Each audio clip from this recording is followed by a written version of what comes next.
É criança correndo, barulho, gente conversando, celular tocando, roupa indecente, fofoca, inveja. Uma coisa você vai ter que concordar comigo: se todo crente bebesse em casa a quantidade de água que ele bebe na igreja, ninguém teria problema de rins. O que a gente realmente precisa entender é que o culto é feito para Deus, não é para o homem. Hoje em dia, pastores, pregadores, grupos de louvor passam a semana inteira se esforçando ao máximo para fazer músicas que agradem o homem, para fazer pregações que agradem o homem. Os pregadores pensam: não, eu não posso falar sobre fornicação porque é um tema delicado, porque hoje nós sabemos que os jovens estão tendo um namoro totalmente pervertido e fora dos padrões de Deus. Não, eu não posso falar sobre adultério porque o irmãozinho está adulterando com a outra irmã, e se eu falar vai acabar criando uma situação difícil e eles podem até sair da igreja. Não, eu não posso falar sobre reverência na casa de Deus porque os filhos do diácono são as crianças que mais fazem bagunça dentro da igreja. Gente, isso é muito triste. O adultério está dentro da igreja, a fornicação está dentro da igreja,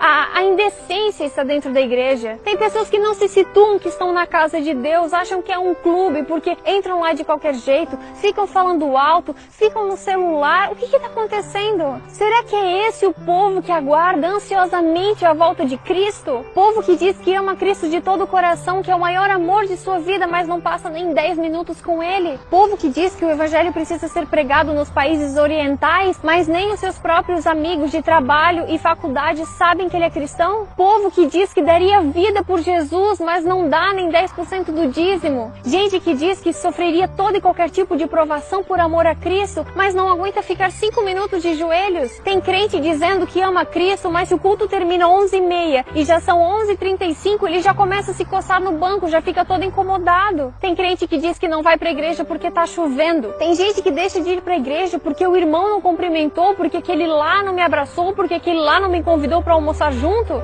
Gente, são tudo desculpas. Quem é cristão de verdade vai até a cruz por Cristo. Quem realmente ama Jesus, independente se a igreja tá cheia, se a igreja tá vazia, se a igreja tem bancos estofados ou se tem que sentar no chão, ele vai continuar ali porque ele ama aquele que um dia morreu na cruz para o salvar. Tem muito cristão dando desculpa esfarrapada para Deus, como se ele acreditasse nas nossas mentiras e não conhecesse a intenção do coração. Cristão de verdade, se ele tá em cima, se ele tá embaixo, se ele venceu, se ele perdeu, se ele tá bem, se ele tá mal, ele adora. Porque cristão de verdade tem plena consciência de que o nosso lar não é aqui. O que nós temos que entender é que o inimigo ele está empenhado em fazer o possível e o impossível para tirar toda e qualquer pessoa de dentro da presença de Deus. Porque ele sabe que um cristão de joelhos coloca um exército do diabo no chão. Tudo é para Deus, o culto é para Deus, o louvor é para Deus, a nossa ida na igreja não é para receber, não é para sentar no banco e pensar: o que a igreja vai me oferecer hoje? Não, você tá ali porque você é um adorador, você é um servo. Tem muito crente querendo ser servido, sendo que nem Cristo veio para essa terra para ser servido, mas ele serviu e deu a sua vida em resgate por muitos.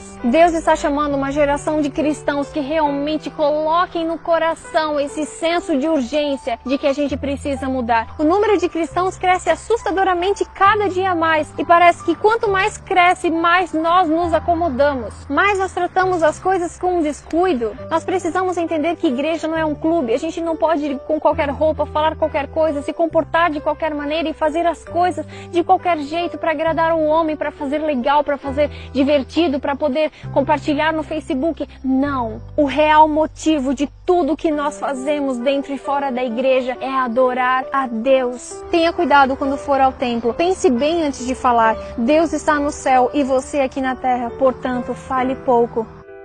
O Senhor Deus está em seu santo templo. Diante de Deus, fique em silêncio toda a terra. A presença de Deus é sempre santa e tremenda, tanto na época de Moisés quanto nos dias de hoje. Deus continua sendo Deus. Nós devemos o adorar e respeitar pelo que Ele é, pelo que Ele foi, pelo que Ele há de ser, porque Ele é o princípio e Ele é o fim. Ele é o Rei dos Reis, Ele é o Senhor dos Senhores, o Deus eterno, o Príncipe da Paz, o nosso Salvador, o nosso Senhor. É a Ele que nós devemos a nossa vida, porque nós estávamos desgarrados como ovelhas perdidas, e Ele veio, morreu para nos salvar, nos dá esperança e a sua presença se faz constante em nossa vida. Vamos valorizar essa bênção para nós.